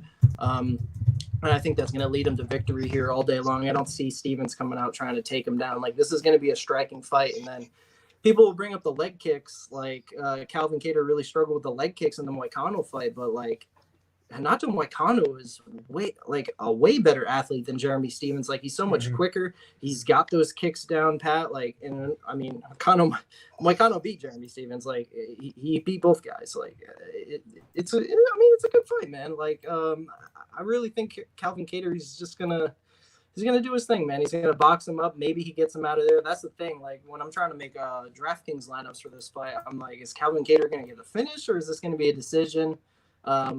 I'm probably going to roll with decision just because what I saw in that Yair Rodriguez fight, Jeremy Stephens, he can still take a lot of damage. So I think he'll take some damage in this fight, but he's going to lose the decision like he has many times before. If you look at his record for like the amount of times he's went to the decision in the UFC, I believe he's well below 500. So Calvin Kattar, he's just going to outpoint him over 3 rounds. So I'll say 30-27, maybe even 30-26. I'm right there with you, Kelton. I've actually got Kattar in a parlay myself, and I will round that parlay out at the end when we finish getting all the pieces in there. But I think these guys match up very, very well. Statistically speaking, they are so close. I mean, Kattar's just a couple of inches taller than Stephens. He's got a 1-inch reach advantage, and I just think he's the more technical boxer. I mean, Stephens, I think, probably has more power, and I think Kattar is he's going to pick his shots better. He stays a little bit more on the outside. I think he'll play the matador here and frustrate Jeremy Stephens. The other thing for me is that I think Jeremy Stephens is another guy, kind of like we talked about earlier in the night. His durability is a huge question for me. He used to be the guy with the iron chin. He used to be the guy that just would never quit. But in his last couple fights, he's been hurt massively by every single opponent. He got hurt bad by Josh Emmett before he came back to win that fight. He got TKO'd TKO'd to the body by Jose Aldo. Zabit hurt him. And then Yair Rodriguez almost TKO'd him with a body shot as well. I think we're looking at Donald Cerrone style body weakness here. You remember a year or two ago when that was what everybody was talking about. Donald Cerrone can't take a body shot anymore. I'm concerned that that's where Stephens is at. And Kattar, I think, is a smart enough fighter to take advantage of that. I wouldn't be shocked if Kattar gets this thing done by TKO late round 2 or in round 3. Justin, tell me what you got on this one, man. Yeah, sorry for being random, but speaking of Tim Means, Nico Price changed that guy's life because before that fight, like before Tim Means against Nico Price, he was known for his chin, like one of the best chins in the sport. Since then, his chin's been fucking nothing. So sorry for being random as well. I forgot to mention that. It's all good, man. Nico's got that death touch. He does, dude. On this matchup, Jeremy Stephens is no slouch. He's definitely at the end of his career. The guy has the most losses in the UFC. But he's no slouch. The guy hits like a truck, man. I mean, the guy's cardio is good too. The guy wins the third round fight in a lot of fights. He won the third round against Yair. He won the third round against who else did he win the third round against? Zabit. Yeah, Zabit. So you can't. I also think that might be a case of those guys coasting after they feel like they've locked a fight up. I think both those guys are known for locking up rounds 1 and 2 and then just trying to get to the cards rather than put themselves in further danger. Yep. True, yeah, I give you that for sure. But the thing is, in this matchup, I do think Kattar's going to win. I think Kattar's, going to actually get the knockout here. But he needs to watch out, dude, because Stephens is like a truck, dude. And, Kattar throws a nasty uppercut, a really good right hand. Mm-hmm. And if they brawl, I mean, that's Stephens' best chance to win this fight. You're not going to see Kattar go out there and just fucking win a tactical fight. That's not how he is. He's a fucking brawler, but he's a really good fucking brawler. Kattar's just going to piece him up. Obviously, Kattar has the better wrestling. I don't think he's going to go out there and shoot a double way. He could. I mean, if he does, it's a smart way to do it, but I don't think he's going to. I think Kattar's going to go out there. They don't like each other. There's bad blood. They've been talking shit on each other. I think Kattar's going to smell blood and hurt him bad. I mean, Jeremy Stephens does really good weight kicks, so Kattar has to watch out for sure, but I got Kattar. I think Kattar's jab is nasty. The guy's right hand, uppercut's nasty. That Burgos sequence was legit because, like you mentioned earlier, Burgos is one of the best prospects at 145, and the fact that Kattar knocked him out, I mean, Burgos has a really fucking good chin. I mean, that was a close serious win to me. Yeah, that was a 1-1 going in the third, too, because Burgos had a good first round, but, I mean, damn, dude, that was a really big win. And I know Kattar lost to Moicano, but let's be honest, if they rematched, I think Kattar would beat him, but Moicano's, going to be staying at 155. But, yeah, I got Kattar I'll go with the KO. And he's going to knock out Jeremy Stephens, and that's the last we see of Jeremy Stephens. Man, it's kind of like the Donald Cerrone and Pettis thing for me here. Pettis is on the last fight of his contract, so he might be going to Bellator via his choice. I think that Jeremy Stephens is the kind of guy that the UFC is not going to cut. I think he's too exciting. He's too fun. They can just drop his level of competition a little bit and keep him around and give some more exciting, fan-style fights. So I think we will see him again, but I agree with you. I do think Calvin Kattar wins this thing, and I do think he gets it done inside the distance. And once again, we're going to circle back to the heavyweight division. This is it. The number 1 contender spot. We've got Francis Ngannou, Frankie Murder taking on Jairzinho Rozenstruik. And I am so amped for this fight, and I'm scared to be excited for it because the last time I was this excited for a Francis Ngannou fight, he set the record for the lowest number of strikes in UFC history when he fought the Black Beast. Justin, I'm going to bounce right back to you, man. Talk to me about the big boys. What you got doing here? It's a great fight. I like Rozenstruik. I think he's a really good prospect. Him getting that win against Overeem was, legit. He was losing that fight to get that knockout. Obviously, that pissed me off so bad. I had so much money on Overeem. That was such a perfect bet, man. 1 second. And I know my boy Jay, the sports keg, he's in the chat right now. He cashed out on Rozenstruik that night. I was robbed, man. Hey, speaking of Overeem, I'm definitely not going to play him against Wall Harris, but he's live, dude. He's live. He actually is live. He could definitely beat Wall Harris. We'll talk about that. He's such a damn good striker. He's so skilled. But yeah, man, the guy's chin is terrible. But Rozenstruik's jab is fucking good, dude. The guy's jab is really nice. But the thing in this matchup is Ngannou's a fucking beast, dude. I would not want to fucking fade this guy, man. This guy's so scary. I feel like he's going to get the belt back. And the fact that Rozenstruik's a striker, Ngannou's a striker, I think Ngannou actually has the grappling in his back pocket. If he wants to be smart, he'll shoot, but I don't think he's going to. I think they're going to slug it out in the feet. I think Ngannou's a better striker. I think he's more fast. I think he's technical, his boxing's fucking good too, man. Rozenstruik's jab, like I mentioned, is legit, but look at Nagano's jab. And when he fought Blades, dude, that first time, oh my God, dude, Blades' eyes were fucking swole shut pretty early in the fight. So I'm going to go with Nagano. And I don't want to say it because I like Rosenstruck, but he's going to knock out Rosenstruck within, I think, the first 2 minutes. Wow, first 2 minutes. All right. And I was going to ask about the over-under 1.5 on this one. I guess that answers that. Kelton, how do you feel, man? Man, I cannot wait for this fight. Holy shit, dude. Like, the world is going to stop when this fight starts. Like, I can't even believe that there's going to be 2 more fights after this. Thing with it here, man, like, I have a very interesting past with Francis Ngannou. So the first fight I ever saw live in person was Francis Ngannou's UFC debut against Luis Henrique. Laid him out. It was one of the best things I've ever seen in my life. It was amazing. Francis Ngannou, he's a specimen. I mean, he's this, he's that. He's like, when Joe Rogan used to talk about in the day, like, what if we could create a fighter in the lab? It would look like Francis Ngannou. Now, it only took about 2 more fights after that for me to say, this guy's going to be a UFC champion one day. And then he fights Stipe Miocic. I bet him there, unfortunately. Round 1 was good, but it didn't really go too well for him after that. And then the Derek Lewis fight happened. He really had no confidence in that fight. It was a tough one to watch, but then he bounces back 3 straight victories. Curtis Blades, of course, in my opinion, that's got to be the most impressive one. Curtis Blades is a guy who, in my opinion, will also be UFC heavyweight champion. And don't be surprised if we see Curtis Blades versus Francis Ngannou 3 one day. Oh, that fight's happening. That fight will eventually happen. Oh, for sure. Even with the way the first 2 fights went, like, I'm sure nobody would have any problem whatsoever with it happening one more time. And then Cain Velasquez, Jr. Dos Santos, like, yeah, those are good wins and everything, good names to have for a guy that's going to probably fight for a title one day. But, I mean, we're talking about Cain Velasquez, who went to WWE after that fight, who's not really – his heart's not really in the game of MMA anymore. And then you got Junior Dos Santos, who's getting knocked out every other fight these days. It's not looking good for him. I think huge fan of Junior Dos Santos. I'll just say right here, I think he's a little bit of a USADA victim, and we've seen that. And now we got Francis Ngannou here in another number 1 contender fight. If he wins this one, he's going to fight for the title. Like I said, I think he's going to be champ one day, but I'm actually going to come out here and shock you guys. I'm going to actually pick Jairzinho Rozenstruik to come out here and knock out Francis Ngannou in the first or second round.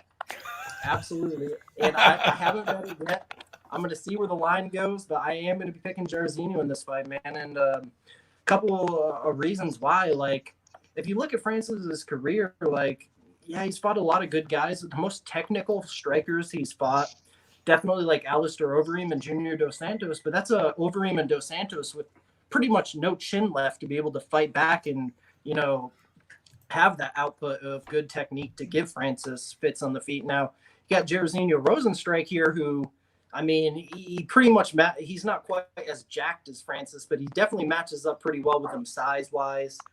He's like 6'3". He's got that, like, something ridiculous, like 70 wins and 6 losses in kickboxing. He's got that pedigree. In my opinion, he is an extremely technical striker, and I like the improvements I've seen in his game, man. Like, I was with you, Overeem fight. I had Overeem in that fight, and there were so many things that impressed me with Jairzinho Rozenstruik. It wasn't even just the fact that he knocked him out with 5 seconds left. It was the fact that he got taken down like a lot of people thought he would, but it was nothing like the Junior Albini fight. Like, you could see how big of an improvement he's made in that game. Like, he's got the get-up game now. He can stuff. Like, he can do these things. Not that I think Francis is going to come out here and wrestle or anything. I don't think he's landed a single takedown in his UFC career. So this is going to be a striking fight. In my opinion, this is the most technical and durable striker Francis has fought. And he's going to give Jairzinho the fight he wants, man. I think Jairzinho's got a really sharp jab. I think he's going to connect with that. And I think eventually Francis is going to start getting desperate. He's going to take some chances. And Jairzinho Rozenstruik, with the death touch that he has, he's going to come out and get the craziest upset of the weekend, man. So Jairzinho Rozenstruik, knockout, under 1.5 rounds. Man, that's crazy. That's nuts. Oh, man. I have been a long time truther for Francis Ngannou. I have been screaming at everybody that will listen that this guy's the uncrowned UFC heavyweight champion. He's going to take that belt. He's going to get back to that rematch, and he learned his lesson. He's fixed the holes. He's going to get it done. This is the scariest fight. I don't know why he took this one besides just, he's finally being that guy. Everyone always wants the champion to fight the scariest dude, take on all comers. That's what Francis is doing here. He's proving that he's not scared of anybody. He's proving that he's the king of the mountain, and it doesn't matter who comes into his realm. He's going to take them out. So all props to Francis for taking this extremely dangerous career fight. And I just think he's another guy that's got every advantage. I agree with the line, but I do have a personal policy of when it comes to heavyweight fights, I'm always a dog or pass type of bettor, more so in the heavyweight division. There's so much variance when it comes to these big boys, because even at middleweight, lightweight, if you can crack a guy 1, 2, 3 times and get the knockout, cool. But at heavyweight, it takes one shot. That's all it takes to knock anybody out. And Francis, his chin hasn't ever really been tested. The thing that I think is going to make the biggest deal here is he's got a 5-inch reach advantage. I think he's simply too big. I know Jairzinho is athletic. I know he can close the distance. I just don't think he's going to be able to connect with Francis's chin. I like the big balls play. I'm not going to try and talk anybody off of a dog bet like that one, but I can't go against Francis Ngannou here. I've been on the Frankie train the entire way, and I was one of the few people that cashed with him as a huge underdog in the Curtis Blades rematch. Everyone talking about how he was done and how his run was over and he was broken because that terrible fight with Derek Lewis, and then he came back and proved everybody wrong. I can't lay this kind of wood against a guy like Jairzinho, but I do think Francis Ngannou gets it done. And actually, the one thing I would be interested in on this fight would be taking a look at the over. I think it's going to look a lot like the Black Beast fight. They've got the total set at 1.5. I think they'll stare at each other for the first round, and then when round 2 comes around, maybe they get moving a little bit, but these guys are going to respect each other's power. They are both going to be looking for the one opening it takes for them to finish it, so they're not going to try and give that opening to their opponent. I think the over 1.5 is going to be a half decent look here. Haven't locked it in yet. Not sure if I'll actually put the money down on it, but that's the only angle I see on this particular fight.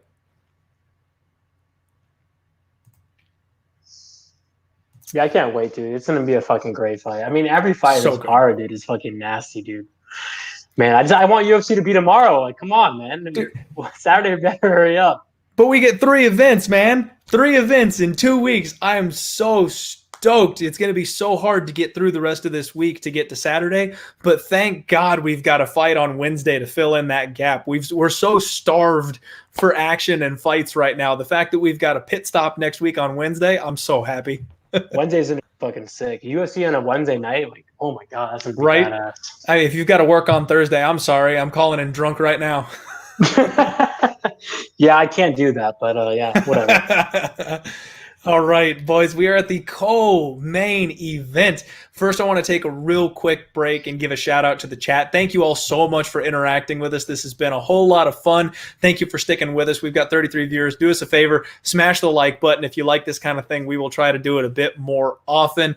And we have got Triple C, the cringiest man in MMA, the champ, Henry Cejudo, defending his belt against the greatest bantamweight of all time, Dominic Cruz, dusting his wrestling shoes off, coming out of retirement to try to take his strap back again. This man already holds the record for the sickest comeback in UFC history after the last layoff he came off of, taking back his title, just something unreal that we've really never seen before. And he's going to try to do it again. This time the odds are even longer on him being able to come back and pull that kind of shit off.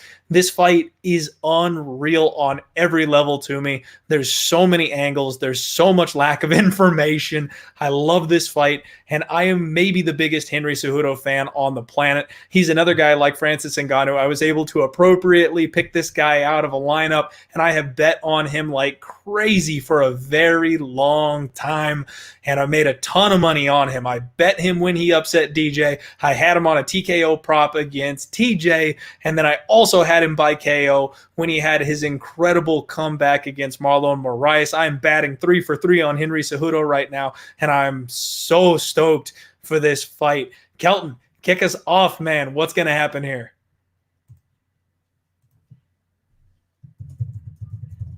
You got to unmute yourself, though. Fireworks are going to happen here, man. That's what's going to happen. And first thing I want to say is just how excited I am for Dominic Cruz to finally come back. It feels like it's been forever.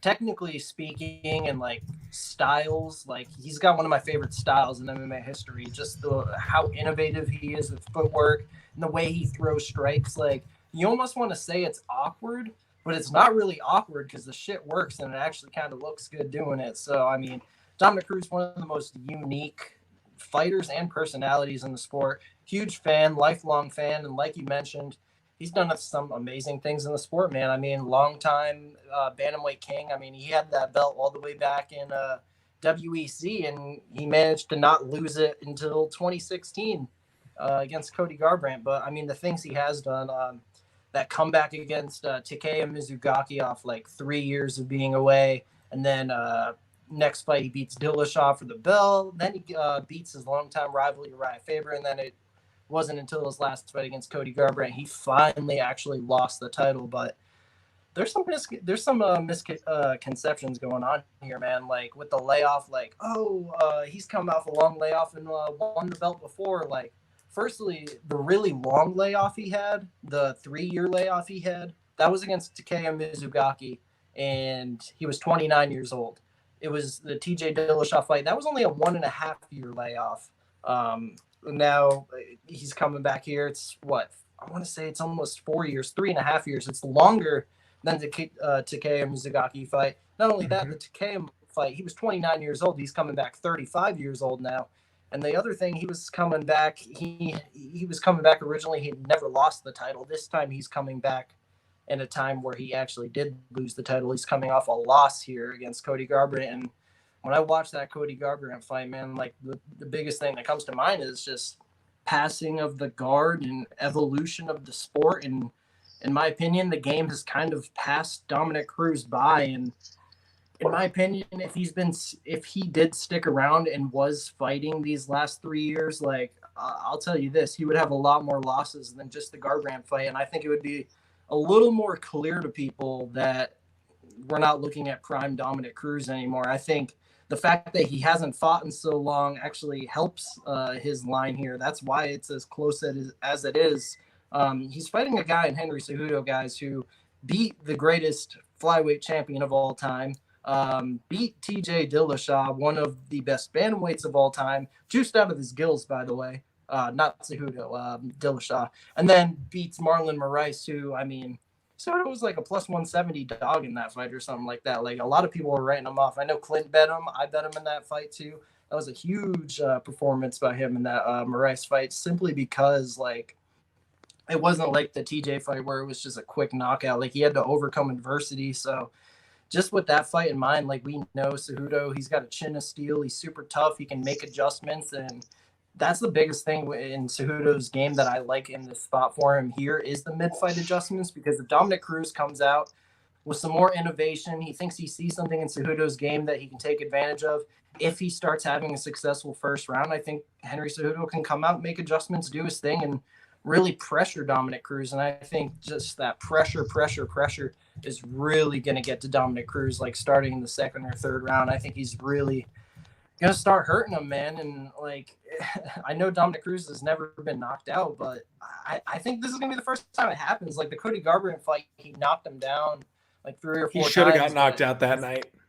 Yeah, instead of jumping on a hurt Dominic Cruz, he decides to breakdance, which, I mean, hey, that was super entertaining, but we know Cody Garbrandt isn't the smartest guy in the world. If Cejudo has Cruz hurt, he's going to finish him. And in my opinion, that's what's going to happen. So Henry Cejudo is the other half of my parlay with Calvin Cater. I got 2.5 units on that at plus money. So let's go Cejudo. Nice. All right, Justin, how about you, buddy? What's going on? It's a good fight, dude. You know, my thing is here, like, I just can't fade Cejudo right now, man. He's just such a good fighter, dude. He's one of the best fighters in the sport right now. I do think the line is a little off. I mean, too, but the thing is, kind of like what Kelton said, he hasn't fought in a long time. The last time he fought, he got stopped 3 times. You saw the blueprint. Cejudo's a better fighter than Cody Garbrandt. Cejudo hits harder. He's faster. Obviously Cejudo has the more power in this matchup. And Cruz is really tactical, though. I mean, Cruz, that chin's good, dude. I mean, he recovered really fast. I mean, every time he got knocked down, he just got right back up and like looked normal. I'm like, damn, dude, like this guy's cardio is legit. Both their cardio is good. Cejudo has really good cardio too. I know in the past his cardio was, a question mark, but now it's definitely improved. I mean, that Magic performance, I bet Magic there. I mean, oh my God, the heart that Cejudo, the first round, he got his ass kicked bad. And then his corner told him, like, push the pace. And then look what happened, man. I mean, that second, like, literally the first 10 seconds, the second round, Cejudo was fucking, like, beating his ass. I mean, he definitely won that second round. Cejudo's a beast, dude. Like, I just don't want to fade him right now. I do think the line, like I mentioned, is a little off. Oh man, it's just a great fight, dude. I mean, kind of like what Kelton said, passing him the torch. I do think Cejudo's going to get the win. I don't think he knocks out Cruz. I think that would be fucking crazy if he did.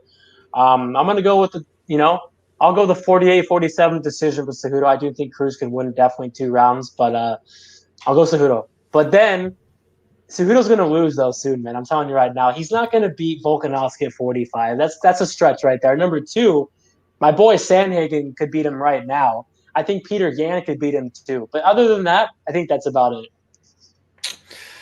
Well, man, I don't like him moving up another weight class. I think he's too small to go up the chain one more time. I think he can hang out and do some damage at 135, but moving up to 145 is just a bad choice in my opinion. He's too small.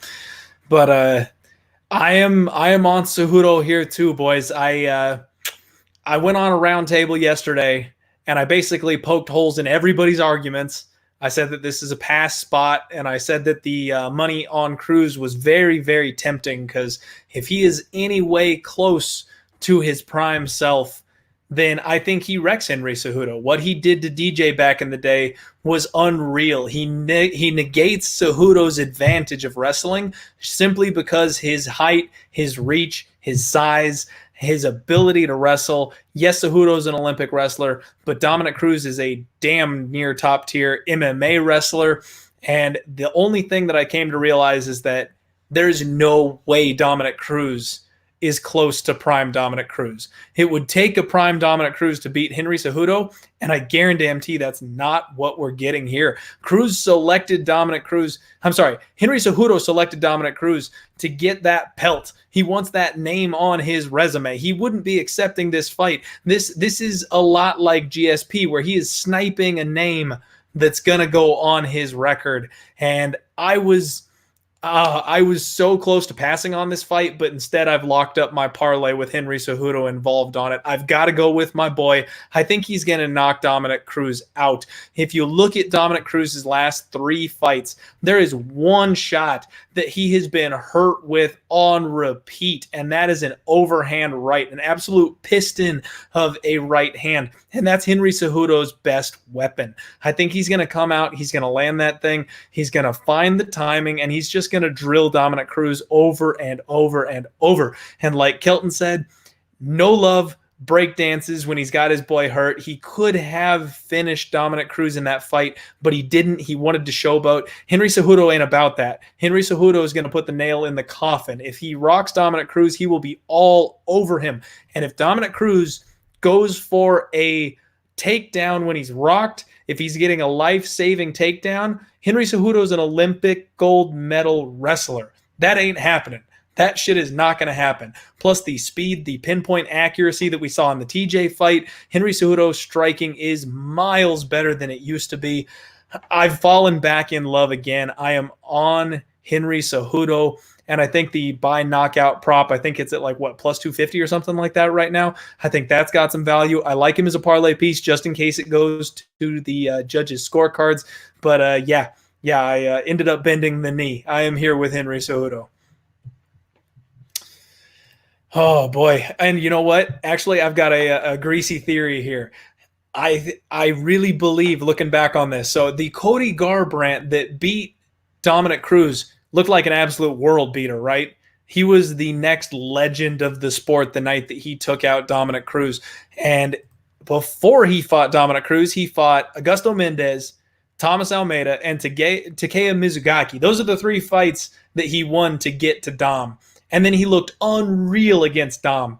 And we have never seen that Cody Garbrandt again. He's been nowhere close to that good. He's been nowhere close to that ability. Is this a moment where somebody let being a champion get to their head and they took their foot off the gas?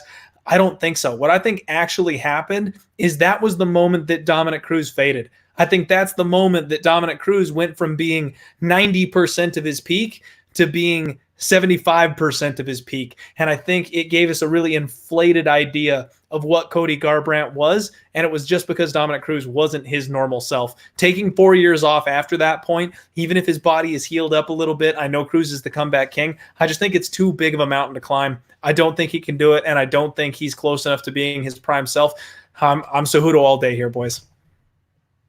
Yeah, if I could just add one more thing, man. Personally, I think Henry Cejudo is the best DraftKings play of the weekend, and I got a couple of reasons why. Firstly, you want to be a contrarian in DraftKings, so in my opinion, I think Dominic Cruz is going to be a super popular underdog. I think more people will be on him than Cejudo. Secondly, a lot of the people that think Cejudo will win, most of them even think he's going to win by decision, so that's not going to be high points. Henry Cejudo is going to be super low owned, so I'm ramping it up. I'm going to have like 60-70% Henry Cejudo. And then the other thing is he's cheaper than Calvin Kattar. He's cheaper than Vicente Luque. He's cheaper than Ngannou. The price is right. He's not going to be highly owned. And in my opinion, he's going to come out here and score a shit ton of points. So Cejudo's my biggest lock for DK. I like it. That's some good value for the DK players listening to the show. Thank you very much, Kelton. Well, we made it. We're here. We have got the main event interim title fight in lightweight, the most stacked division, the most prestigious division the UFC has to offer.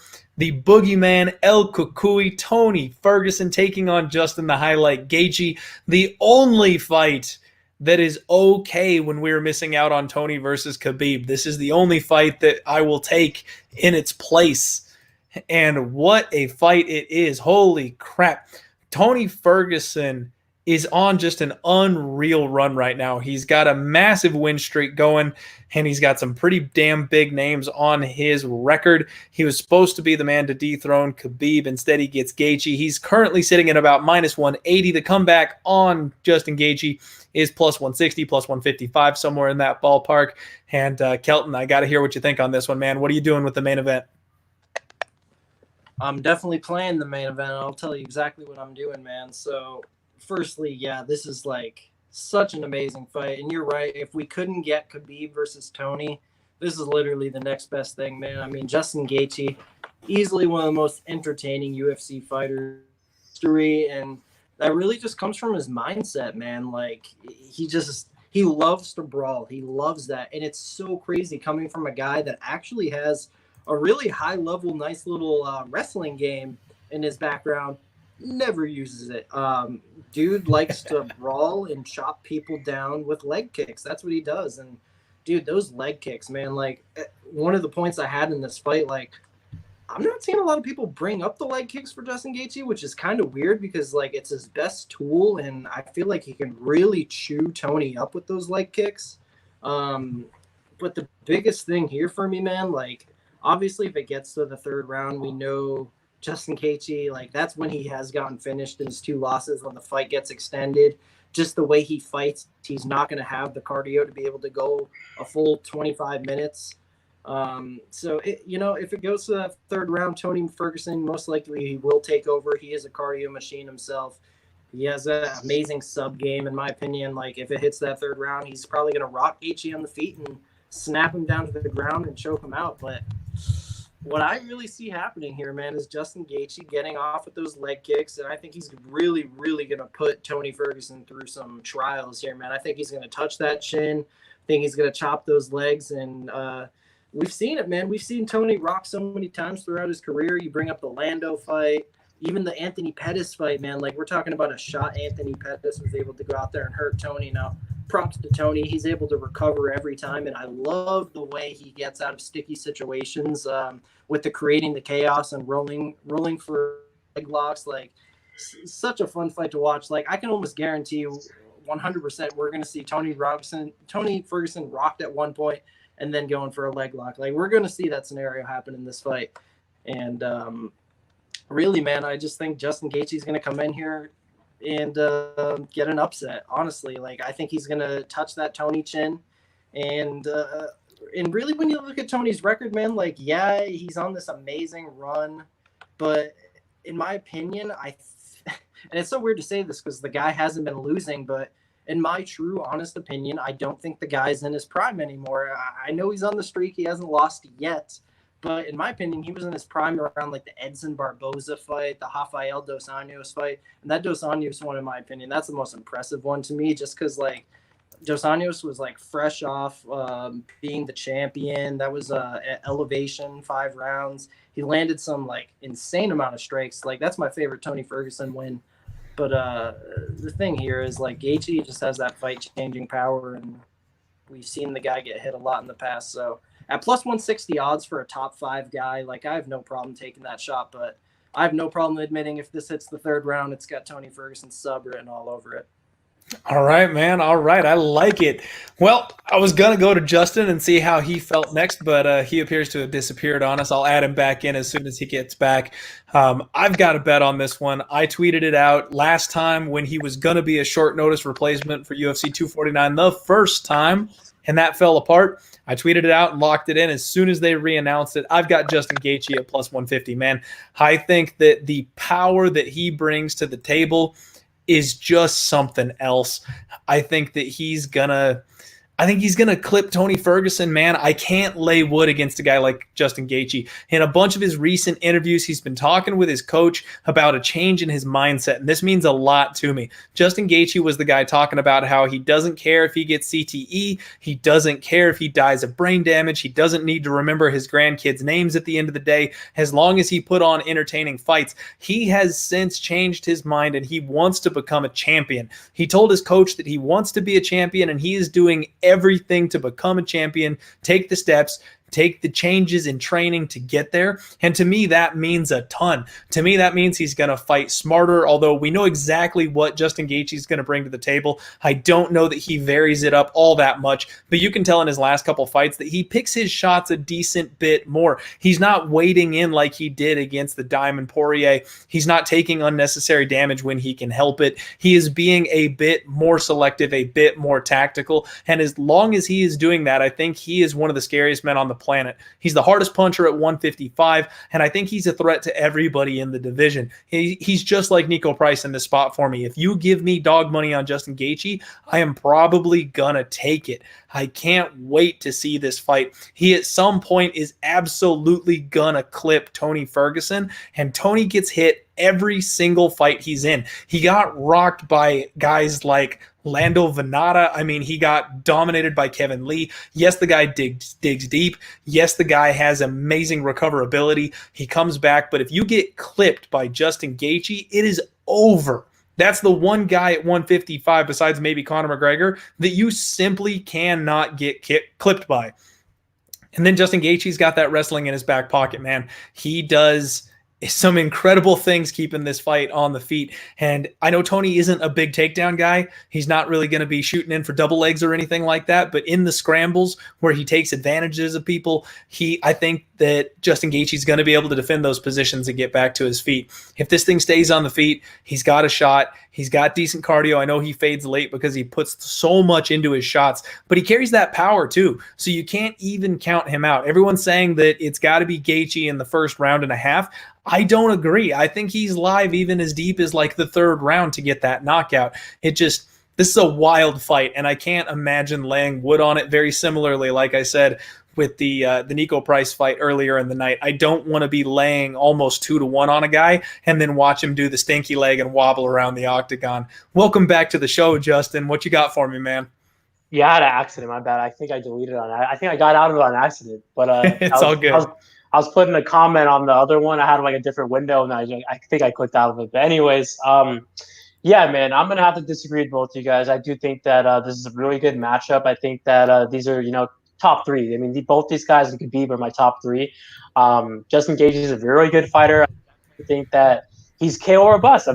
Has to do it early. I think you said he can do it in the 3rd round. I know he got knocked out against Dustin Poirier in the 4th, and then Eddie in the 3rd. But in this fight, Tony Ferguson has the best fucking cardio, dude, in the division. I think he has to do it in the first round. If he doesn't, Tony's going to break him. I do think Justin has more power than Tony. But then again, the thing is, I've been hearing all week, people are talking about Tony's chin and all this. What about Justin's chin? Justin gets hurt every fight. Justin blocks punches with his chin. I mean, I think Tony has the better chin. I mean, Tony's never even been knocked out. I mean, Tony gets dropped a lot and he gets hurt every fight, but he recovers really fast. I mean, Justin's been KO'd stiff multiple times. He's been, hurt in every fight, really, besides, the 3-fight winning streak, which is really impressive. But let's talk about Tony's technical game. He's more technical than Justin. I mean, his jab is fucking nasty, dude. I mean, really fucking good. His elbows, I mean, once Tony gets a hold of you, those elbows, the ground advantage, I mean, for sure, Tony has a better ground game. I don't even know if there's a hit there, but I feel like Tony will do one of those roles, that he likes to do a lot.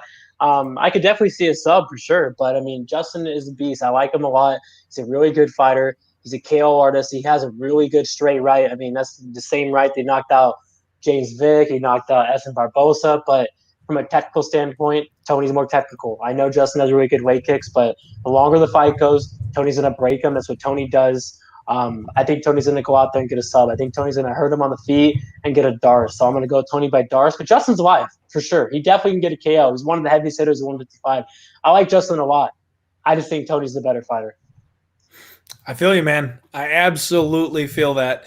And it's scary going against Tony Ferguson. He's a guy that I've been on a lot in the past, and he's one of the guys that, I've played with the idea of him dethroning Khabib. So it's scary to think about, strapping up my boots and going after him, trying to take him down in this fight. But I feel like Justin Gaethje's that guy. There's nobody that's got power like Gaethje in this division. And Tony, one of the big things about Tony for me is that he doesn't have that one-shot power. The guys that beat Justin Gaethje worked him, and they had serious power behind those punches. Dustin Poirier, Eddie Alvarez, they're power punchers, and they were just a little bit more technical boxers than Justin Gaethje was. So they were able to, cut angles, rip the body, wear him down. And I know Tony Ferguson's got the technical advantage here again, but I don't think he's got the power to clip him and shut the lights off. And I think that's what you need to stop Gaethje. He can get a Darce. He definitely can choke him later on. And if he dices him up with those elbows, the doctor's going to step in to stop it. So he's got other paths to victory. Don't get me wrong. But for me with Gaethje, unless you sever this man from his consciousness, he's going to keep moving forward. And I don't know if Tony hits hard enough to do that.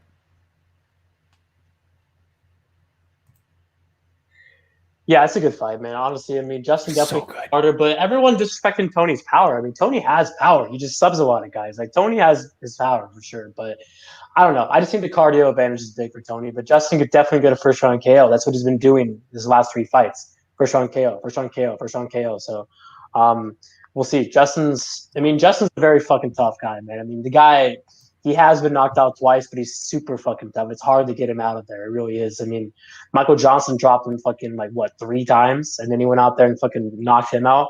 He was a big underdog in that fight. I actually bet Justin there. He's plus 160 or something like that. But honestly, you could arguably say this is a better fight than the Khabib fight. I mean, it's right there. It really is. I think from a violence perspective, absolutely. There's no way this fight's a stinker. There's no way one of these guys tries to hold the other one down. I mean, that's Khabib's game. We know he's going to do that. We were all tuning in to watch Khabib get beat. That's what you do every time you tune into a Khabib fight. It's not because his fight is so damn exciting. It's because you're hoping some guy dethrones him. This is a way better fight from an entertainment perspective, in my opinion.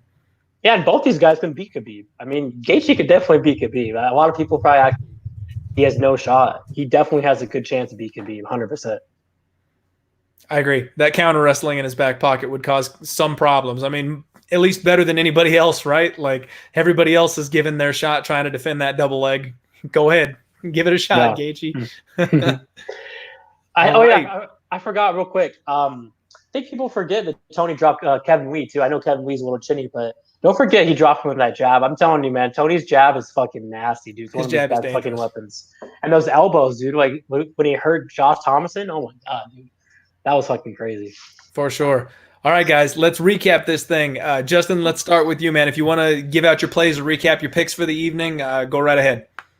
Yeah, so I have 3 units on DeCastro, 3 units on Cowboy Cerrone, and I will be playing probably either 1.5 or 2 on my boy Nico Price. Real quick, I think it's pretty funny that Nico tweeted me, man. I mean, That was so funny. I like Nico. I've talked to him before, like in DMs and stuff, and the fact that he called me out because I said he got knocked out twice, I apologize. Okay, Jeff, he KO'd him. To be honest, that was kind of a fucking bad stoppage too. I mean, it wasn't like he was out.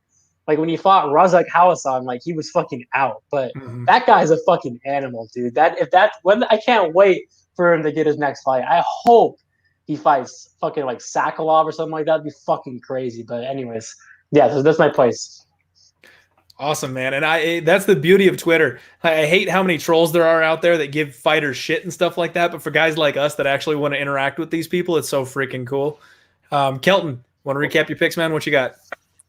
Yeah, man, I have 3 bets as of right now. I got Calvin Kattar with Henry Cejudo on a plus money parlay. I got Ryan Spann with Bryce Mitchell on a plus money parlay. I got 2.5 units on Justin Gaethje at plus 160. I'm looking to add 2 bets, man. I'm eyeing down Jairzinho Rosenstrike and Michelle Waters.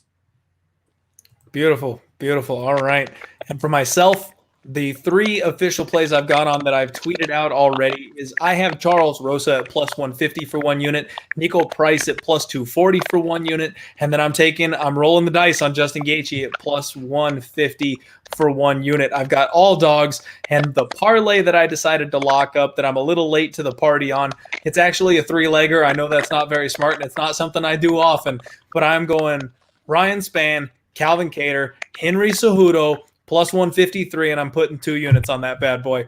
That is the action. Thank you all for hanging out on the show. I want to wrap this up in a very special way to celebrate the return of Fabricio Verdum. We all got to do the Verdum face. Everybody knows the Verdum face. I can't even do it, bro. I don't even know how to do it. Give it your best shot. Come on. I can't do it, bro. Like, that's a tough one. All right. Thank you, everybody in the chat, for tuning in. Good luck on your action. I want to shout these boys out. They're awesome. My favorite bettors out there to do these live shows with. At MMAKelton on Twitter, at UFCBroPicks on Twitter. Give them a follow. Hit the like button. Subscribe to the show. And we'll have stuff coming right around the corner for you. There's action next week on Wednesday. There's a fight card that weekend, a week from Saturday. And then we've got MMA on the table from this point forward unless something goes wrong. So keep praying. Have a good night, everybody. Good luck this weekend. Hey, guys.